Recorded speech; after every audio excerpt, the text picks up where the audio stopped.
अनि तपाईलाई जापान आउने सोच चाहिँ कसरी आयो?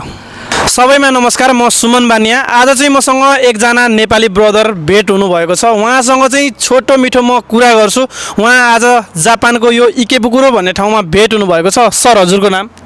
नमस्ते, मेरो नाम चाहिँ विजय विश्वकर्मा। यति बेला चाहिँ म जापानको चिबामा बसोबास गर्छु। म चाहिँ जापान आए करिब 2 वर्ष भएर अहिले चाहिँ म निहोङ गएको सकेर सेन्मोनमा पढ्दैछु अहिले चाहिँ म।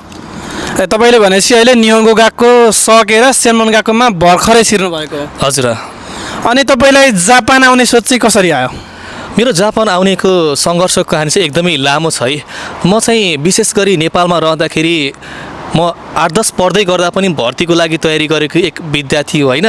त्यतिखेर पढ्दै गर्दाखेरि म एससी दिइसकेपछि चाहिँ म चाहिँ इन्डिया गएको थिएँ र सँगसँगै म केही गर्नुपर्छ भनेर फेरि फर्केर चाहिँ म 11-12 पढ्दै गर्दा म मिडिया मार्फत जोडिएर सँगसँगै 11-12 पढ्दै गर्दा नि भर्तीको लागि तयारी गरेँ।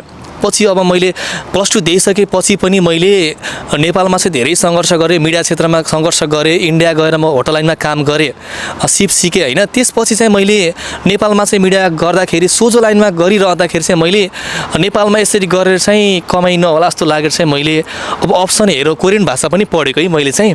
कोरियन भाषा पढेर चाहिँ बिचमा विवाद आइदियो, मैले बिचमै छोड्न पुगेँ र जापान चाहिँ मैले अलिकति सुन्नमा चाहिँ राम्रो सहर छ, राम्रो ठाउँ छ, त्यहाँको नियमहरू चाहिँ। त्यसै गर्दाखेरि चाहिँ साथीहरू पनि आइसकेका अनि साथीहरूलाई पनि बुझेँ मैले जापान ठिकै छ है भनिसकेपछि मैले अब अलरेडी पहिले मैले कोरियन भाषा पढेर दिमाग खाइसकेको, नेपालमै गर्छु भनेर सङ्घर्ष गरेको मान्छे वर्किङको लागि चाहिँ मैले सक्दैन होला भन्ने एउटा सोच आयो मलाई होइन। त्यसपछि चाहिँ मैले स्टुडेन्ट भिजाको लागि ट्राई गरौँ न, केही वर्ष सङ्घर्ष गरेपछि स्टुडेन्ट भिजा पनि राम्रो हुन्छ होला भन्ने सोचेर चाहिँ मैले जापानिज भाषा पढेको करिब मैले 15 महिनापछि चाहिँ 3टा इन्टेक पार गरिसकेपछि बल्ल म जापान आएको हेर्नु। त्यसरी चाहिँ मैले जापान आएर अहिले निहोङ गएको सकेर सेन्मोन पढ्दैछु अहिले।